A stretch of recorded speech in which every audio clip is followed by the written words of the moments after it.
Welcome to Recovery, What's Next for Global Supply Chains. My name is Beth Rennie. I am Editor-in-Chief for SCM Now magazine at the Association for Supply Chain Management, ASCM. And I am very happy to be joined by Blanca Marquez, CPIM.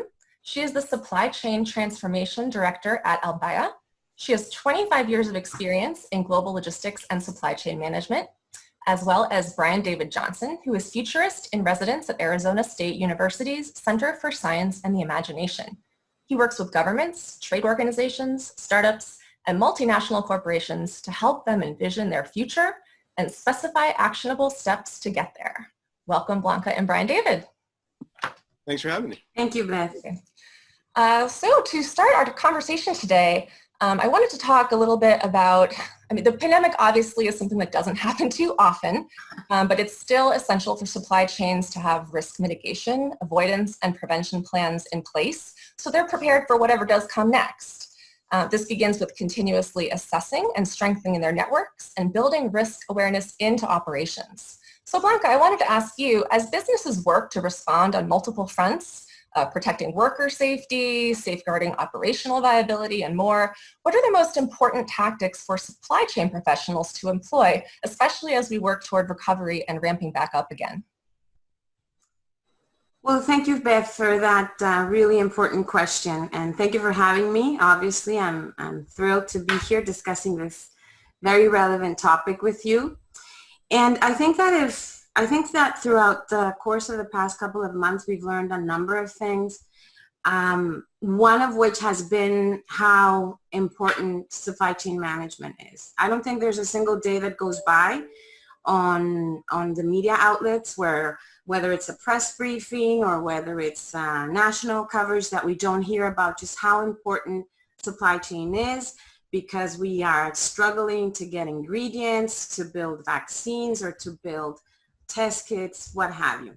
And that ranges the span from the mundane, such as toilet paper, like a lot of us heard, to really strategic things. So there's no question that even though supply chain was already considered quite strategic, now we're learning just how life and death it can be if you really think about it. Yeah. So as we go through the motions, what you described were really things that are competing or could be construed as competing objectives. And that is our thing in supply chain. We've been dealing with competing objectives all our lives because we're trying to maximize customer satisfaction while minimizing inventories. We study this in the APEX body of knowledge. Now the competing objectives are of a different nature, granted. Nonetheless, I think that supply chain professionals are uniquely equipped to really get that and to understand that point, that it's not about only one aspect, only about one front, but they really have to manage those varying and competing objectives. So in terms of tactics, I'm sure they can vary depending on your industry, depending on your own set of circumstances, but some of the things I would offer just based on my experience and things we've done at our company, front and center is protect your teams. You have to protect your teams. Without your teams, you have nothing.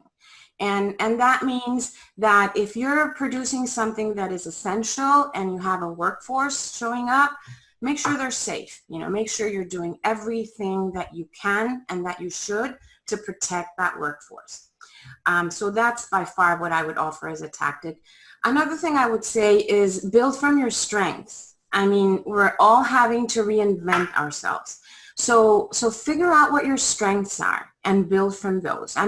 Is your strength is geography your strength? Is your strength your innovation department? Is it your supplier base? So figure out what that is and build from that. And as you do that, one thing that I always think about is the beauty that exists in simplicity. Find those simple solutions. As supply chain professionals, we tend to, because we're used to managing these humongous spreadsheets and databases and ERP systems and SAP tools and whatnot. And then we're navigating through this really complex world, right? The VUCA world. And so we tend to want to come up with the complex solutions to address a complex environment. And what I would offer is address that complexity with simplicity. Find how you can do things, which is not the same than easy. Do not confuse simple with easy. Simple is hard. Coming up with the simple solutions and the beauty of simplicity is hard. But I think that tactic will allow you is to be fast. Because if you have simple processes, you will be able to react quickly to whatever you may be facing, or quicker, let's say. Collaboration, a big thing. Collaborate throughout your supply chain. Communicate and collaborate. One thing that happened to us was we have plants in China and in Italy, and we have 40 plants around the world. And obviously this started in China. So as things were happening, we were communicating very quickly, and we were taking actions in North America based on the learning points from China back in late January. So we were readier for some of those challenges. And last but not least, I would say just take a day at a time. As important as sales and operations planning is and continues to be, and I think it should remain front and center, and this business context underscores the importance of that. I also think that you should take a day at a time, in the sense that every day something may happen that will make you rethink what you need to do next. So just be ready for that. Take a day at a time, and we will come out at the other side. All right. Thank you so much, Blanca. You mentioned coordination and communication a little bit when you were talking. And I was actually going to toss the next question to Brian David regarding the coordination between food banks, which are seeing record demand and people are financially hurting right now, compared to, and also, I'm sorry, grocery store shelves, of course, sitting empty sometimes. But meanwhile, we have farms that are, throwing away massive amounts of food. So there seems to be this, struggle between figuring out a way to coordinate, communicate, and really align that supply and demand and get those products where they need to be. So Brian David, as a futurist, I'm wondering what you see are some changes that are coming and how that's going to form the supply chains of the future. And what are those going to look like? Thank you, Beth. And again, it's a pleasure to be here today. Well, one of the things that I can tell you that I've learned from working with ASCM and APICS for a long time is once you start working in supply chain, and supply chain professionals are going to know exactly and are going to nod and smile when I say this, but once you start working in supply chain, you see every problem as a supply chain problem. Like every problem. Like I can't go to the supermarket. I can't go to drive by the farmer's market and not think of supply chain. Because Beth, you're right, that we've had a lot of failures and some breakdowns. We've also had some great successes, let's be clear, during this pandemic in supply chain. And so I think what's happening is number one, I agree with Blanca, you have to take it day by day. You have to do what we're doing and taking it day by day. But then also I would add to that, I would kind of say yes, and I know Blanca would agree with me, take a moment and ponder and think and reflect. This is one of the things that business professionals don't have enough time to do. They don't generally give themselves enough the time to do this, especially in a time of crisis, is to reflect and to say, okay, what's going quite well?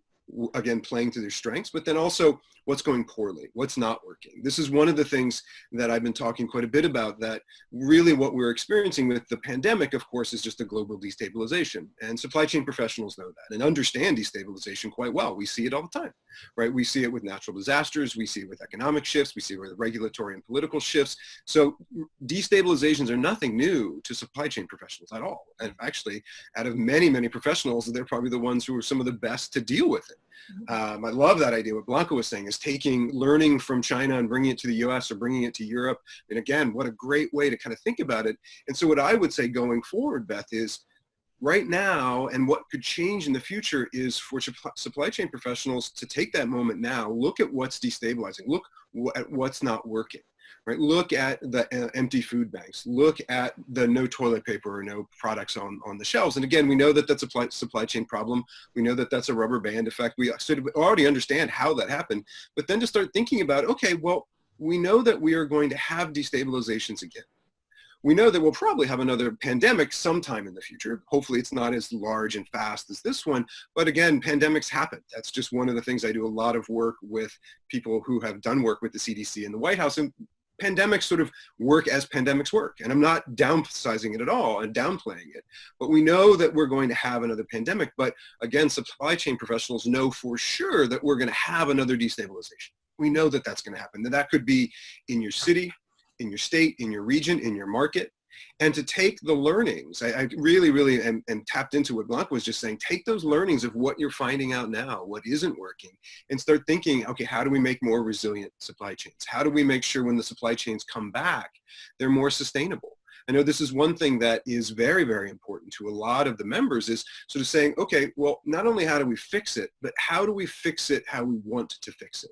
I think this is an incredible opportunity for supply chain professionals, not only to recognize some of the cracks in the system, and again, you can't fix everything, and then to say, okay, going forward, how do we fix those? And again, play to your strengths. Know, okay, so what are we good at? What are we not good at? And then say, okay, well, if we're not good at that, how can we partner with people who are good at that? And then to actually do that future casting, do that threat casting. I mean, of course, I'm a futurist, so I'm going to talk about that, is to think about, so what happens after this pandemic, much like your question, Beth. So now once we've come back, and we will come back, not only what will that be like, but what do we want it to be like? I think this is one of the things that supply chain professionals and busy, successful people don't give themselves enough time to do, is sort of reflect on that and then to start building that back. And so I think we have an incredible opportunity that as we build for the future, that we can build for the future that we want, not just the one that we've been given. Absolutely. All right, Blanca, earlier when I was asking you about the steps toward recovery, you said the number one step is safeguarding your people. So the outbreak has accentuated the importance of good relationships with your people, open discussion, information sharing, often training and education. This has been very challenging for supply chain leaders who also have extraordinary demands on them at this point. So I'm wondering, as a leader, and what advice would you give to other leaders on how to really maintain that people first mindset at the same time as underscoring the company mission and trying to make progress? Mm-hmm. Thank you for that really important question, Beth, because if you think about it, and if you think about companies that really live day in and day out, consistently putting people first, and then at the other end of the spectrum, the opposite, and obviously there's a whole span of companies that fall anywhere in between. I think that what I would say to leaders is, look at the companies that have been the most resilient throughout this. Look at the companies that continue to make strides, that are reinventing themselves, that are able to still operate, and to, maybe they were not making essential products before, but now they are. And there are many examples of that. And so if you look at those, I would offer to you that all those companies were really at the first end of that spectrum. Like, all those companies were really, really focused on cultivating those relationships. I mean, we have, and let me give you one example that is very near and dear to my heart. We have a plant in Mexico right across the border from where I live, and that company makes cosmetics packaging. So nobody's buying lipstick right now. You agree? I mean, hopefully mascara, yes, because we'll be wearing these masks, but we'll want our eyes to stand out. But lipstick, I don't know, who knows? So, and then in Mexico, the government has mandatory shutdown, so it's not an essential business. But we have customers that are still in dire need of some products, and we want to keep our lights on and whatnot. So our office workforce is running the lines. I mean, they are literally going out there every day, safety first, obviously, with all the necessary safety protocols. But they're actually, I mean, the planners, the customer service people. So now I have a customer service representative who is out there running the line and telling his counterpart of one of our major customers firsthand, I mean, what is happening. So even though our labor force is not there, the union people, it's a union plant, we're still scrambling, let's say, for lack of a better word, and keeping our major customers going. And so I think you can only do those types of things if you have that people first mindset and you really, really live that day in and day out. So I don't know that you can convince someone to do it or not do it if they don't really believe in it, but I would encourage everyone to really reflect on how people that are really resisting this more successfully or not as badly, to look at what is the common thread. And then I also want to make a point that, we keep saying, or I have heard, and I read this really cool story about how we're on the same boat, And I read an op-ed that said, we're not really on this, and it made a lot of sense. They said, we're not really on the same boat. We're in the same storm. But let there be no doubt, not everybody's in the same boat. Some companies have that people first, and they have a totally different boat than companies that do not. So I encourage you as a leader to really make that boat a safe boat, a boat where there's transparency, communication, that you're forthcoming, and that you always, even if it's bad news, that you tell people the truth so that we can navigate through these waters. Right.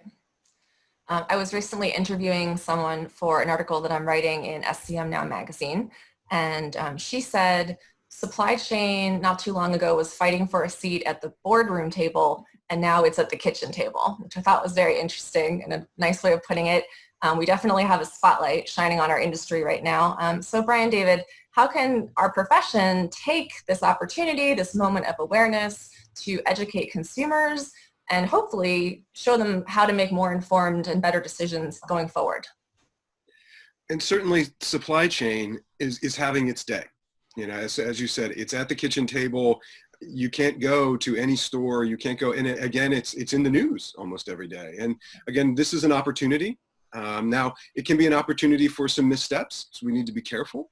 But it is an opportunity now to be able to come in and say, as supply chain professionals, to say, well, let's talk about it. Let's actually talk about, and this is one of the things that I know that the organization here is doing, and I would encourage people, whether it be locally, inside your company or inside your community, inside your state or your country or your nation, whoever, to actually start having conversations about supply chain, about how it's working, how it might not be working, why, what's going on, and sort of trying to get an understanding of how we move things around. This is something that people are really interested in. The average person now is very interested in because they have seen both the successes and the failures of supply chain put right in front of them. And to understand that there are people who know how this works. This is one of the things that I think is really, really important and allows people to step into a leadership role. And whether it be just for the supply chain industry, but Beth, I think your question is much broader to say for the nation and the world, how can supply chain professionals actually take a step out of maybe even their comfort zone to actually go and be the people to say, no, I know what's going on here, and here's why, and here's how it'll be fixed. Because one of the problems that happens, especially during a pandemic, is that it's very scary. Right? We've had this global destabilization. It happens globally, so it's massive, right? It's all over the world. And it happened very quickly. There was this drop. Again, it was like a roller coaster drop. And in a matter of weeks, we went from everything kind of being not kind of okay, not okay, to scary, to everybody being on lockdown. And that is very traumatic. It's traumatic certainly for the economies, it's traumatic for businesses, but we also have to remember, just for people, it's traumatic. And in that point of trauma, having somebody who can come in there and say, oh, I know what's going on, as we mentioned before, destabilizations are not new for supply chain professionals. We actually know a lot of people have mitigation plans. They have plans to figure out how to recover from them. Again, managing those spreadsheets and sort of understanding and actually being able to take that knowledge to then go to other people and say, well, again, here's what's going on and here's what we can do to fix it. But then also to have an understanding of the reality. It's one of the things I know that we've done on one of the shows here at the organization, is having a conversation around why there was no toilet paper and why there actually won't be a huge amount of toilet paper, and that you don't want that to happen. Right? You don't want toilet paper now lining every other place, because it's not good for the supply chain. It's not good for people. And actually having those conversations with people to tell them why. And this is what's going on. So it's an incredible moment, I think, to actually then say, again, as back to your previous conversation, and here's what we can do to make it better. You know, here's what we can do to make it more equitable. Here's how we can do to serve people. And I think that Blanca's point is really important, that we're all in the same storm, but people are in different boats. That not only applies to companies, but it applies to people, to families, to communities. We know that certain communities aren't being served as well as other communities. We know that varies by demographics and by historical precedent, and also by the world. And then to take, again, that moment to say, okay, well, how would we fix that? Like, what would we do to make sure that those are getting served? And I think it's a moment for supply chain professionals and really the whole industry to take a step forward and to speak with authenticity, because you're not pundits. You're not, you didn't just write a book that you're trying to sell. You're not trying to get elected to office, right? You're actually there saying, well, no, this is what we do. This is our day job. So you can speak with a depth and an authenticity and a reality that so many other people can't. And what you can provide to people is not only information, but you can provide them some comfort. But it's comfort that's based in reality. It's comfort based in the fact that you know what's happening, that you've been here before, and that there's actually a plan, and there's a whole group of people who are working to make sure that people will get what they need when they need it. Great, thanks very much, Brian David. Blanca, many people are concerned that there is a risk that the desire to overcome the outbreak itself and also achieve swift economic recovery might cause ethical and environmental concerns to be backburnered during this very challenging phase. There's also, of course, the risk that these shortcuts might become standard operating procedure in the future. So how can organizations achieve the necessary progress that they need while prioritizing that essential link between supply chain and sustainability? Well, I really liked what Brian said or how he encapsulated about the fact that we are living an extraordinary moment, an incredible moment, but I like very much how he said that there's comfort in reality. And so I think that's a good way to start answering this, because there's so much information out there, but there's also a lot of misinformation. And so as we go through the motions, I mean, we have to be mindful of that. We have to, as companies in particular, in the context of your question, are we following the guidelines from the right? Are we consuming our information where we should be consuming it from, so we can make the right decisions? Because again, let there be no doubt, there is no other way. I mean, this is not an option. There is no other way but to have sustainable supply chains. If you want to be around, not just today, but you want to come out at the other end of this pandemic on your feet, and you want to remain on your feet for the years to come, you have to have a sustainable supply chain for a number of reasons.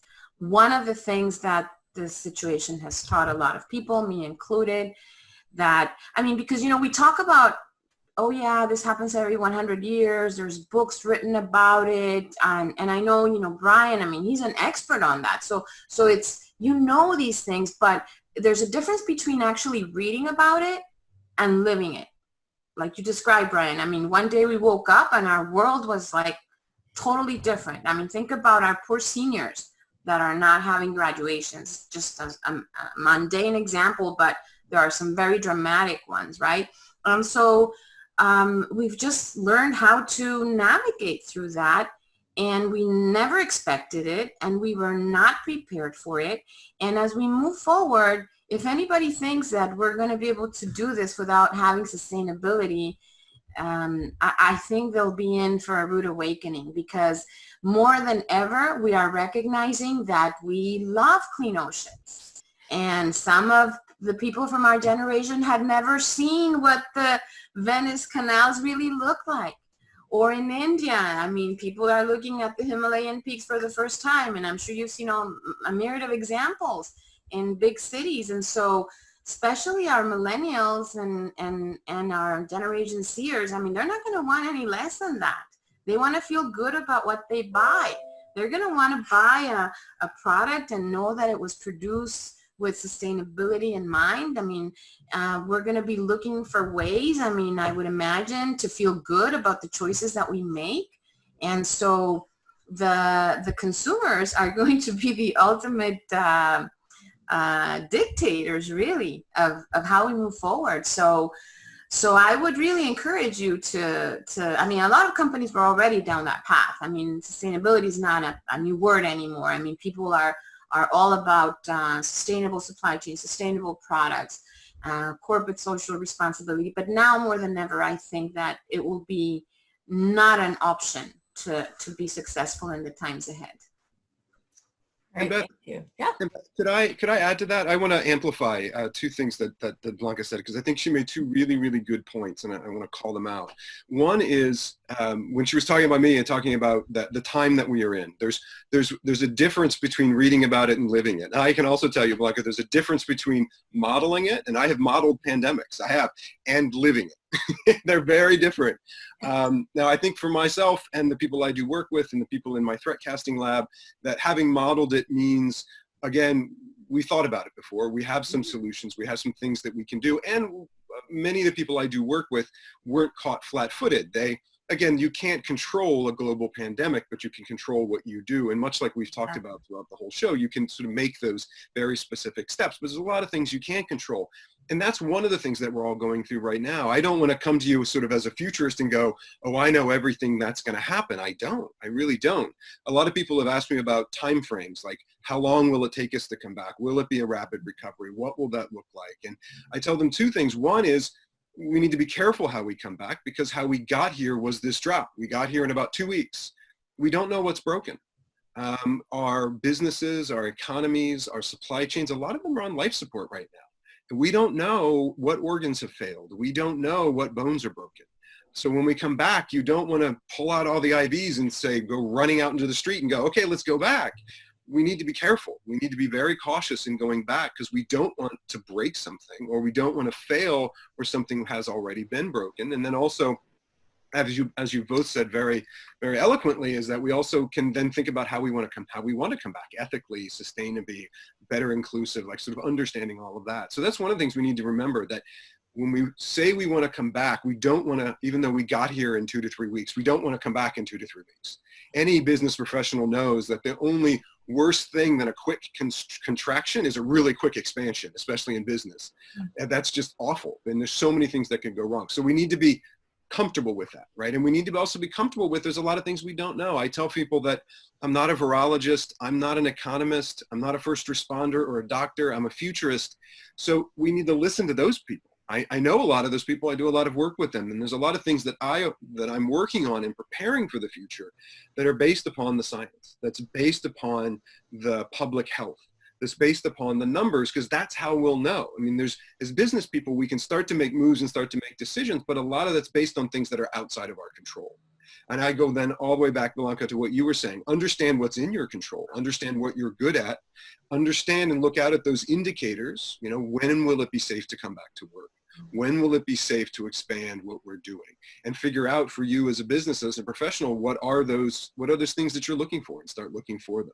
I think that's something that's really important, that is within our power. So if there's a moment of sort of scary uncertainty, and that's just the reality of what we live in, but to understand what you're good at and then figure out what those indicators are. So as we do this recovery, we know when to start and how we want to come back. And then the other thing I really want to amplify, and I can talk way too much about this, Beth, and so I won't, is about misinformation and disinformation. That's one of the things for the past 2 to 3 years in my threat casting lab at Arizona State University. We've been doing a lot of work. Even before the pandemic, we were doing a lot of work in this area. And one of the things that we had known and had modeled is that during times of destabilization, it makes us more susceptible to misinformation and disinformation. It makes us more vulnerable to criminals and bad actors and adversaries and people who would want to do harm. Oftentimes people who would just want to sow chaos and just actually make things more destabilized. This is actually a playbook for many groups and many people, and we have to understand it. And again, as global supply chain professionals, we know this. Again, so I would actually then put it to the audience, again, as the adults in the room, as people who understand complexity, to actually actively work against disinformation and misinformation, to not just say, oh, that's not right, but to go out and speak with the authority that you can speak, especially, again, supply chains having its day. Everybody's listening, to actively work against that disinformation and misinformation, because it really will hurt people. It's not only bad for business, it's bad for people. And so that would be a big thing that I would encourage you to do in this time, because again, as we come out to the other side of it, if you're seen as the person and the people in the organization, in the industry who spoke with authority, but also pushed against something that we stand against, which we again stand against misinformation and bad information. I mean, that's again, going back to the spreadsheets that everybody's managing. You know, the data's got to be right. So standing against that and actively pushing against it, I think is something that we all should do. All right, thank you. And Baron David, I was going to wrap up our discussion on a positive note.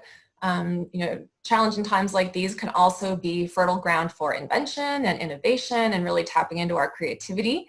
So again, as a futurist, what do you think are some positives that might come out of COVID-19? I think we can take this moment in time, we can take this global destabilization that we're all going through. And again, number one, making sure that your people are safe and family and communities are safe, certainly. And then take that moment of reflection, like we talked about earlier in the broadcast, is to think about not only what could the future be like, to ask yourself, what's the future you want? And what's the future you want to avoid? These are incredible moments that, and a lot of us have the time. We're home and we have the ability to pause and reflect and say, what is that future?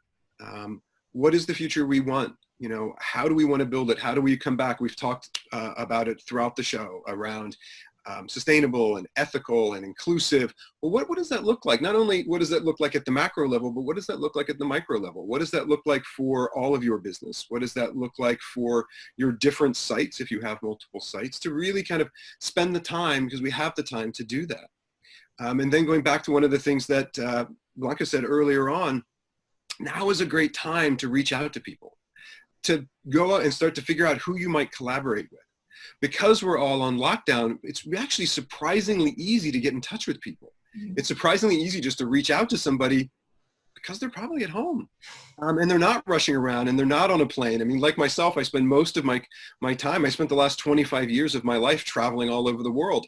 I haven't been on a plane in a long time. I'm actually a lot easier to get in touch with. So if you need me, you can easily get in touch with me. But that idea to reach out to people as you're starting to think about the future you want and the future you want to avoid, to embrace the fact that number one, the future isn't fixed, but number two, that it's built by people. People build the future, right? We build the future, and to go and sort of figure out, well, who are those people who can help you build that future that you want, and to reach out to them. I think now is a great time in this fear and this uncertainty that people will want to step up. People will want to have those conversations. So I'd encourage you to do it. I think it's a time that is quite extraordinary, and that as we come out of it, it will allow us to then move towards, again, that future we want. And then the other is very, very pragmatic. I think the positive thing here is to, I think a lot of supply chain professionals will be able to look at what got broken, what didn't work, what maybe didn't work 100% right, and take it as an opportunity to fix it. It's one of the things that we can do. It's one of the things that when we come out on the other side of this, we'll make our systems, whether those systems might be physical or digital, or even the supply chain of people, going back to taking care of your people, to make sure that those are more resilient and that we're building it. Because then as we come back, it means that we'll not only do better business and have better businesses and better supply chains, but we'll actually care for our people in a better way. All right, thank you so much. So for the first question, this one is for Blanca. You mentioned simple solutions and the beauty of simplicity. So can you share any real-world examples of something that your company has done or something that you've witnessed in the supply chain that can help our audience understand a little bit more about that? Sure, absolutely. So obviously, I mean, an excellent tool or process you can apply evolves around the Lean, Sigma methodologies. I mean, and it's really about making lean processes could be one approach. Within supply chain, one of my favorite examples, which you can use it as an overarching thought process, but I will also share with you some specific examples, is that because we manage so much information, if you think about it, as a supply chain professional, your raw material is data that you need to some way, somehow convert into information so you can make decisions about what to buy, where to buy from, how do you build it, how do you distribute it, and so on and so forth. And so now with big data platforms and with our processing power, and we can measure every single thing and whatnot, we're overwhelmed with data, right? And in supply chain, sometimes we want to manage every single piece of data. So what I always encourage my teams, at least, to do is find a way to manage by exception. And, we do MRP exceptions as an example, but it's hard sometimes, it's counterintuitive. One example that almost in every plant that I've worked with in transformation projects is when they get a customer order, they want to check everything. Like nobody ever wants to, like a planner never wants to confirm a customer order without reviewing it in detail, making sure they know where they're going to run it, making sure they have all the components, etc. And that's okay. They do it for the right reasons. The problem is sometimes they do that even though the customer order is needed 3 months from now or 4 months from now. And so there are ways where you can say, okay, I'm going to learn to only have to review 10 or 15 or 20% of those customer orders, and the rest, I'm going to build a simple process whereby within certain guidelines, I can promise that customer order the moment it gets here. The moment my customer service team receives it, they can confirm it over the phone, provided it meets certain guidelines. And then I focus only on that percentage, which in my experience, it's never more than 20 if you design this correctly. And that's where you really put your energy. And the rest of the time, your planners are really managing the execution to make sure that the system you put in place is executed so that you're meeting all those dates, whether you reviewed every single detail or whether it fell into your process. And that's a really counterintuitive example for supply chain people, because invariably, when I go to a plant, the first time I tell them, we should, and I get into the technicalities of, using ATP strategies, etc., replenishment lead times, they all go like, oh my gosh, you're telling me I'm not going to review every single customer order. What if I'm late? What if I don't have the material? What if the machine is saturated? And that's where we have to go through and really build a process where once it's built, it's simple. But again, this is why I underscored at the beginning that simple does not necessarily mean easy. It's you build that system and then you're in a position where you can manage this by exception. And that you can apply to pretty much everything you do within the realm of managing data and converting it to information and then subsequently to for decision making. All right, great. We have time for one more question. So, Brian, David, I know you said that everyone's asking you about timelines and you just don't have a crystal ball, but that is a very popular question. So how are you at least thinking about the future if you obviously can't give us an actual timeline? Right, and so that's a great question, and a great way to sort of hold this futurist's feet to the fire, right? So, yeah, I refuse to make predictions. They're useless. The idea is to get it right. So as we come out to the other side of this, to make sure that we're all the things that we've talked about on the show today, that we're getting it right. But with that said, I'm working with different organizations to say, okay, well, what do we need to keep an eye on? What are those things? And as we talked about, I'm watching the science and I'm watching the numbers, right? So much of what we're dealing with now is getting to the other side of the virus. Once we can get to the other side of the virus, then we can start to deal with all the other things that got broken when we went into this massive global destabilization. But that's what we have to do. And we're also at a really unique point as we record this and as this goes out is we're not to the other side of the virus, certainly, but in many countries and many places, the numbers have started to plateau and people are beginning to think about coming back out and thinking what that might look like. And certainly that's different by location and by where you are. And we have people who are managing that and thinking about that. But that's one thing to keep an eye on, because that's how business and economies and the supply chain start to restart, is that you start getting more and more people out. So one of the things that I'm watching like a hawk is those numbers. And I have been interviewing lots of economists and lots of different virologists. And I had a conversation with a virologist by the name of Dr. Nathan Wolfe. And Nathan actually wrote a book. He's a leading pandemic researcher. He wrote a book about global pandemics.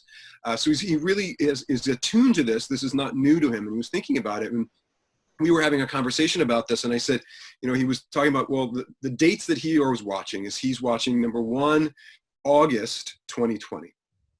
Because for him, August 2020 is a time that we'll know how we're managing the second wave of the virus, or if we're even having a second wave, or what that looks like. Between now and then, he said there's going to be a lot of data, there's going to be a lot of information, but it's just going to be a lot, right? There's going to be a lot coming out. And of course, to really have an idea, again, from a kind of sober, pragmatic business standpoint, he's sort of looking at August to really make an assessment to say, okay, where are we? Are we managing the second wave? Do we feel like we can start to bring some things out? And then what can we do? You know, how much social distancing will we have to do? What will it look like? And also what businesses and what economies got broken to the point that they will need to limp back a little bit different. So I think that August is a really, really interesting date, and kind of watching it and tracking it, and even watching now as people are starting to come out, I think that's a good date to keep an eye on. And then the next date, which I really found fascinating, is he said August of 2021. That in August of 2021, we'll start to get an idea of what our new normal looks like. We don't know what that new normal is going to look like now. And many of us who experienced things like 9/11 or other outbreaks in other countries realize that we're still in the midst of this, and we don't know what normal looks like. I don't believe that normal looks like this, doesn't look like where we're all sort of locked inside, but we don't know what that new normal looks like. And certainly what August 2021 will give us is a little over a year to understand how we've managed that second wave, that third wave, how we've lived with this virus. Again, the notions of sort of vaccines and treatments will have a much better idea. But I think it's a very good and kind of sober assessment to say, you know, we're going to have to give it a little over a year, even to start understanding what that new normal might look like, because we will have fluctuations all over the world as we move through the rest of 2020 and into 2021. So I thought those were two really good, interesting indicators just to start with. And certainly we could, you know, being the futurists, we could geek out and go really, really deep on this. But I think from a high level, I thought that was really helpful. I thought Dr. Wolfe did a really good job kind of explaining that. So those are the times for me, sort of August 2020 and August 2021. All right. Well, I think the three of us should get back together August 2021 and see how it went. All right. Thank you, everyone, for watching. And thank you very much to Blanca Marquez and Brian David Johnson. My pleasure. Thank you.